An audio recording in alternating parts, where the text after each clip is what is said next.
आप सभी मातृशक्ति बंधन कार्यक्रम में उपस्थित मातृशक्तियों को प्रणाम। हो सकता है कि आप में से कुछ मेरे समवयस्क हो या कुछ मुझसे छोटे भी हो सकती हो, लेकिन मातृशक्ति तो मातृशक्ति है। तो आप सभी को प्रणाम।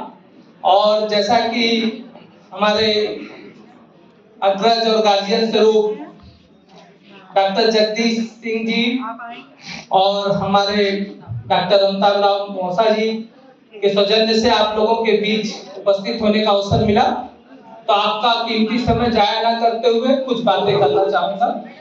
पहले तो चूंकि आप सभी लोग शैक्षिक संवर्ग से हैं और निसंदेह एक राष्ट्रीय शैक्षिक महासंघ से जुड़े हुए हैं, तो उन सब बातों को जो बौद्धिक प्रकोष्ठ आपका होता है बराबर बताता रहता है, तो उस पर मैं बहुत नहीं कहूंगा। बस एक चीज कहना चाहूंगा कि आज भी आप भारतीय समाज की महिला संवर्ग की 1% से कम लोगों में 1% से कम लोगों में है। अतएव आपकी जिम्मेदारियां बहुत हैं। आपको अपना घर भी संभालना है और बाहर भी संभालना है, लेकिन एक ऐसा आदर्श भी प्रस्तुत करना है जिससे आपके संवर्ग की जो शेष 99% महिलाएं हैं, जो अवसर आपको मिला है वह अवसर कहीं उनसे छीन न जाए।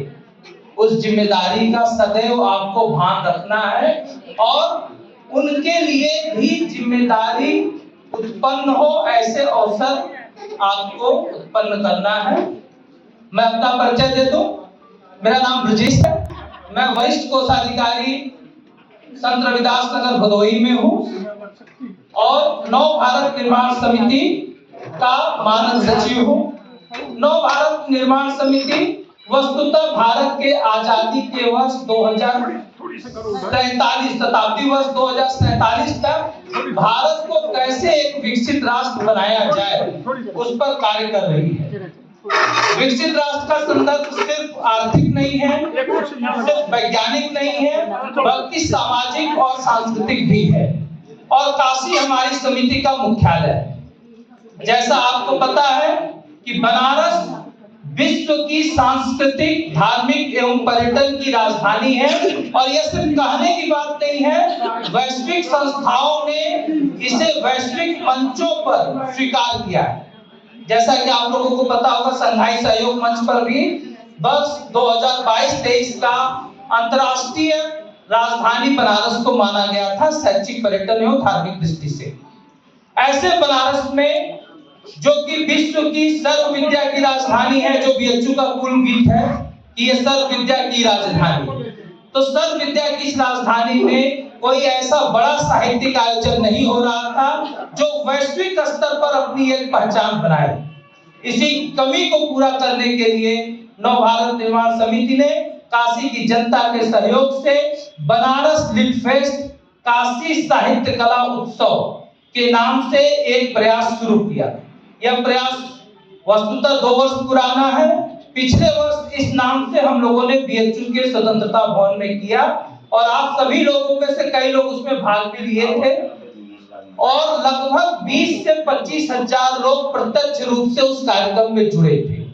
इस बार का यह कार्यक्रम Rudraksh international cooperation and convention centre में सिगरा वाराणसी में हो रहा है 10, 11 और 12 फरवरी को, जिसमें 35 से 40 हजार लोग सीधे जुड़ेंगे। यह बताते हुए हमें फक्र हो रहा है कि पहली बार बनारस में बौद्धिक संवर्ग में भारत के 138 बड़े नाम, चाहे वो बड़े साहित्यकार हो, बड़े पत्रकार हो, सिने कलाकार हो, बड़े लेखक हो, बड़े वक्ता हो, वह उपस्थित हो रहे हैं। कुछ नामों को हम बात आपसे शेयर भी करना चाहेंगे, जैसे राम राज्य पुस्तक के लेखक हमारे अभिनेता आशुतोष राणा जी, भारत पुरस्कार परंपरा के सबसे बड़े गायक, भातखंडे संगीत विश्वविद्यालय के 2 बार कुलपति रहे डॉक्टर विद्याधर व्यास जी, नौटंकी विधा में पद्मश्री रामदयाल मिश्र जी, पद्मश्री राजेश्वर आचार्य जी, कम से कम 15 से 16 पद्मश्री पद्म विभूषण उस कार्यक्रम में रहेंगे। 6 से 7 आपको मैग्सेसे अवार्ड विजेता या साहित्य अकादमी विजेता उस कार्यक्रम में रहेंगे। तो 3 दिन के इस कार्यक्रम में आप सभी लोग भाग लें, हमें बहुत अच्छा लगेगा। आप लोगों के लिए पासेस की व्यवस्था हम कर देंगे, जो आप डॉक्टर अमिताभ राव सर से या डॉक्टर जगदीश सिंह सर से या आप किसी व्यक्ति को बता देंगे तो उनके स्तर पे हम उपलब्ध करा देंगे। निश्चित रूप से भाग लीजिए इसमें। और मैं बड़ी बात नहीं करता हूं, लेकिन यह आपको जीवन में एक नई दिशा दिखाएगी।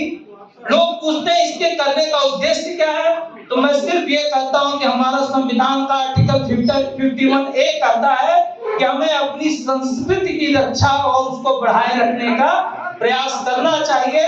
तो हम सभी लोगों का नारा है, बैक पे टू सोसाइटी। अपने सोसाइटी को जिसने हमें मान दिया, सम्मान दिया, सब कुछ हमें समाज से मिलता है, उस समाज को लौटाने का वक्त है।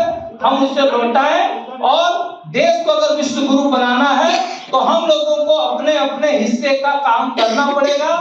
इसी के साथ आप सभी लोग को पुनः एक बार नमन। जय हिंद, जय भारत। धन्यवाद इस अवसर देने के लिए।